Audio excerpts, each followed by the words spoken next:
दिल्ली उच्च न्यायालय ने सोमवार को दिल्ली उत्पाद शुल्क नीति मामले के संबंध में केंद्रीय जांच ब्यूरो (सीबीआई) द्वारा दर्ज मामले में जेल से रिहा करने की मुख्यमंत्री अरविंद केजरीवाल की याचिका को खारिज कर दिया, यह कहते हुए कि गिरफ्तारी ना तो अवैध थी और ना ही उचित कारणों के बिना थी, क्योंकि जांच एजेंसी ने उसकी हिरासत और रिमांड को उचित ठहराने के लिए स्पष्ट रूप से पर्याप्त सबूत पेश किए।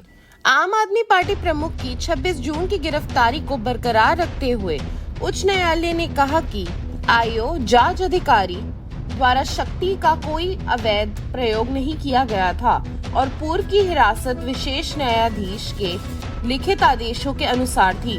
अपने 48 पन्नों के फैसले में उच्च न्यायालय ने केजरीवाल को न्यायिक हिरासत में भेजने का ट्रायल कोर्ट के 29 जून के आदेश को बरकरार रखा। इसमें कहा गया है कि सीबीआई ने आगे की रिमांड की मांग करते समय अपने कारणों को स्पष्ट किया है और विशेष न्यायाधीश ने सभी प्रासंगिक तथ्यों पर विचार किया था, जिसमें एजेंसी की हिरासत में रहते हुए भौतिक पहलुओं पर तथ्यों का खुलासा करने में सीएम के गोलमोल जवाब और असत्यता शामिल थे। न्यायमूर्ति नीना बंसल की पीठ ने कहा, तो मामला होने पर याचिकाकर्ता की औपचारिक गिरफ्तारी विशेष न्यायाधीश के दिनांक 26 अप्रैल 2024 के लिखित आदेश के साथ हुई, जो सीआरपीसी की धारा 41(2) में निर्धारित प्रक्रिया के अनुसार थी।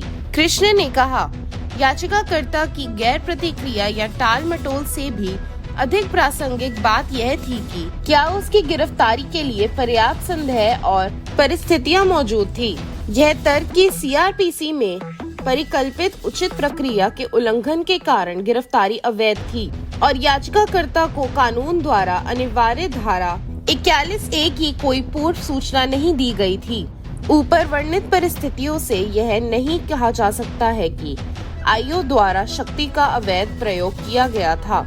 आपने कहा कि वह उच्च न्यायालय के आदेश को उच्चतम न्यायालय में चुनौती देगी।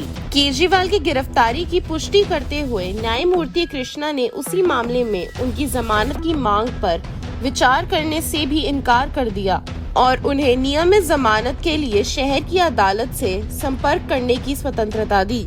न्यायमूर्ति कृष्णा ने सिंघवी की इस दलाल को भी खारिज कर दिया कि जांच में सहयोग न करना या संतोषजनक जवाब देने में विफलता किसी व्यक्ति की हिरासत या गिरफ्तारी की मांग के लिए न्याय संगत आधार नहीं है और गिरफ्तारी अवैध थी, क्योंकि जांच एजेंसी के 25 जून के आवेदन में गिरफ्तारी की अनुमति मांगी गई थी।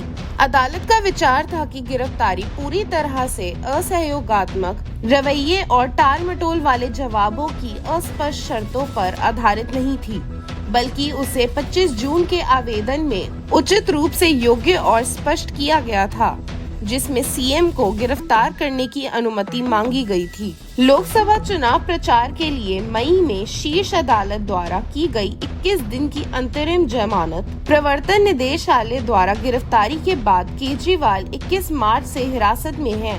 12 जुलाई को सुप्रीम कोर्ट ने ईडी मामले में केजरीवाल को अंतरिम जमानत दे दी, यह स्वीकार करते हुए कि उन्होंने 90 दिन से अधिक जेल में बिताए हैं।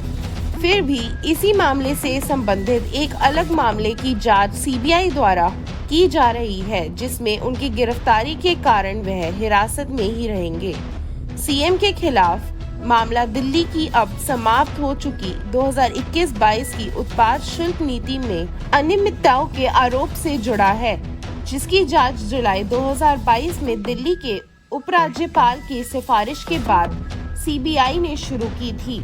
केजरीवाल इस संबंध में गिरफ्तार किए गए तीसरे आप नेता थे। पूर्व डिप्टी सीएम मनीष सिसोदिया फरवरी 2023 से जेल में हैं और राज्यसभा सांसद संजय सिंह को 6 महीने की हिरासत के बाद अप्रैल में शीर्ष अदालत ने जमानत दे दी थी। आप नेताओं ने किसी भी गलत काम से इनकार किया है। एक बयान में आपने कहा, उच्च न्यायालय के समक्ष याचिका कानून के कुछ तकनीकी पहलुओं को चुनौती दे रही थी, जिसमें कुछ कानूनी प्रावधानों के अभियोजन द्वारा गैर अनुपालन शामिल था। सीबीआई मामले का फैसला गुण दोष के आधार पर नहीं किया गया है। हम सम्मान पूर्वक उच्च न्यायालय से असहमत हैं और इसे उच्चतम न्यायालय में समक्ष चुनौती देंगे।